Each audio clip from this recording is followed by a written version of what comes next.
വീണ്ടും ഒരു സംസ്ഥാന അവാർഡ് കൂടി കിട്ടിയിരിക്കുകയാണ്.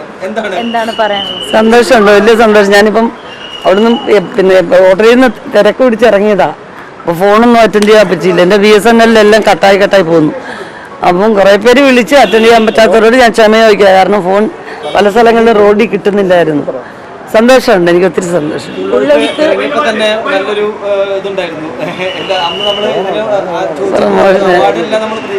തീർച്ചയായിട്ടും അല്ല, ഒരിക്കലും നമ്മൾ അഭിനയിക്കുമ്പോൾ അവാർഡ് നമ്മുടെ മുമ്പിൽ വരാറില്ല.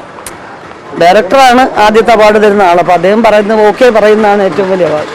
പിന്നെ പടം റിലീസ് ചെയ്ത് നിങ്ങൾ മീഡിയയിലുള്ള എത്രയോ പേര് അപ്രീഷിയേറ്റ് ചെയ്തു.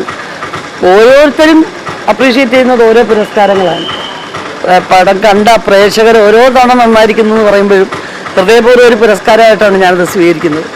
അപ്പോൾ അത് തീർച്ചയായിട്ടും സർക്കാർ തലത്തിൽ നിന്ന് അതിൻ്റെ ഒരു അംഗീകാരമായിട്ട് നമുക്കൊരു സ്കൂളിലൊരു പ്രോഗ്രസ് റിപ്പോർട്ടിൽ നല്ലൊരു മാർക്ക് കിട്ടുന്ന പോലെയാണ്, ഫസ്റ്റ് പ്രൈസ് കിട്ടുന്ന പോലെയാണ്.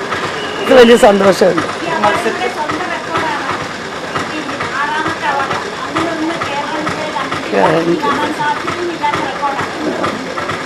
അല്ല, അങ്ങനെ നമ്മൾ എണ്ണീട്ടില്ല. തന്നത് ഒക്കെ വലിയ സന്തോഷം. ആറാമത്തെ അവാർഡാണ്. തീർച്ചയായിട്ടും പാർവതി ഓപ്പോസിറ്റ് ഉണ്ടായിരുന്നത് കൊണ്ടാണ് അത്രയും നന്നായിട്ട് ഒരു വർക്ക് ചെയ്യാൻ പറ്റിയത്. അപ്പം തീർച്ചയായിട്ടും പാർവതി അതിൽ തീർച്ചയായിട്ടും അർഹിക്കുന്നു ആ കുട്ടി. അത് എനിക്ക് തോന്നുന്നുണ്ട്. പാർവതിയും അത്രയും മികച്ച പ്രകടനമായിരുന്നല്ലോ നടത്തിയിരുന്നത്.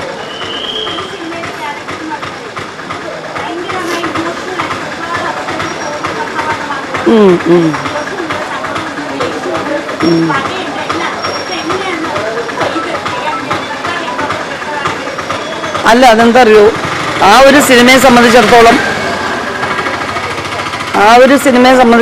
ഞാൻ എന്താ പറയുക, ഫിസിക്കലായിട്ടും മാനസികമായിട്ടും ഒക്കെ ഒത്തിരി പ്രയാസങ്ങൾ അനുഭവിച്ച് തന്നെയാണ് ചെയ്തിരുന്നത്. കാരണം അരയ്ക്കൊപ്പം വെള്ളം, രാവിലെ മുതൽ വൈകുന്നേരം ഷൂട്ടിംഗ് തീരുന്നവരെ ഒരു 7 മണി 7:30 വരെ ആ വെള്ളത്തിലാണ് നിൽക്കുന്നത്. പിന്നെ വേണം റൂമിൽ പോകാൻ. അപ്പോൾ എൻ്റെ കാലൊക്കെ കുറേ കറുത്തു പോയി ഇപ്പോഴും. പിന്നെ എന്താ പറയുക വെച്ചാൽ കരയത്തില്ല എന്ന് ഞാനാ പറഞ്ഞത് ആ ഡയറക്ടറോട്. കാരണം കുറേ എനിക്ക് വേണ്ടി വെയിറ്റ് ചെയ്തു ആ ഡയറക്ടർ. അപ്പം ഇതങ്ങനെ ഒരു ഫുൾ ഡാർക്ക്, കാരണം 44 ദിവസത്തോളം ഷൂട്ടിങ് പൊട്ടിക്കരഞ്ഞുകൊണ്ടിരിക്കാൻ പറ്റില്ല എന്ന് ഞാൻ പറഞ്ഞു. എന്നാൽ ചേച്ചി എങ്ങനെയാണ് പെർഫോം ചെയ്യുന്നത് തീരുമാനിക്കുന്നു, അങ്ങനെ ചെയ്തോളാൻ പറഞ്ഞു. അപ്പോൾ എന്താ വെച്ച് കഴിഞ്ഞാൽ കരയുന്നതാണ് ഏറ്റവും പ്രയാസമെന്ന് ഞാൻ ചിന്തിച്ചില്ല. കരഞ്ഞാൽ അതങ്ങ് പെയ്തൊഴിയും. ഇത് കരയാതെ ഇവിടം വരെ വെച്ച് നിർത്തുന്നത്. എനിക്ക് വൈകിട്ട് പോകുമ്പോൾ ഒരു 2ാമത്തെ 3ാമത്തെ ദിവസം അപ്പോൾ ഈ ഞരമ്പൊക്കെ വേദന എടുക്കുക. കാരണം ഇങ്ങനെ വെച്ച് പിടിക്കണ്ടേ.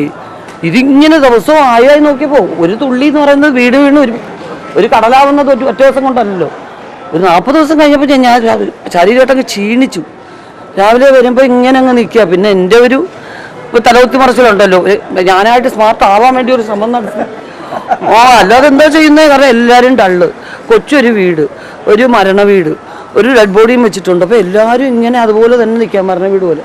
ഞാൻ മാത്രം ഒച്ച എടുത്ത് തമാശ ഉണ്ടാക്കി പറയും. ഷോർട്ട് കട്ട് പറഞ്ഞാൽ അപ്പം ആലോചിക്കുമ്പോൾ എനിക്ക് തോന്നുന്നു ഇനി ഒരു പ്രാവശ്യം കൂടെ അങ്ങനെ ചെയ്യുന്ന അങ്ങനെ ചിന്തിക്കാൻ വയ്യ എനിക്ക്. ഭയങ്കര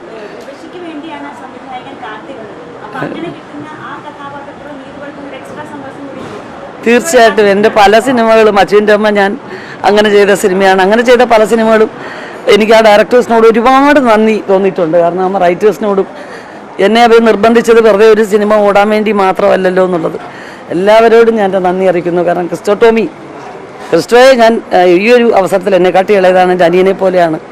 എനിക്ക് വേണ്ടി കാത്തിരുന്ന് ഓരോ വർഷം വിളിക്കുമ്പോഴും ഞാൻ ചിലപ്പോഴൊക്കെ ചൂടായിട്ടുണ്ട്. എനിക്കിത് ആർക്കും അഭിനയിക്കത്തില്ല എന്നൊക്കെ പറഞ്ഞിട്ടുണ്ട്. Christo, very sorry Cristo.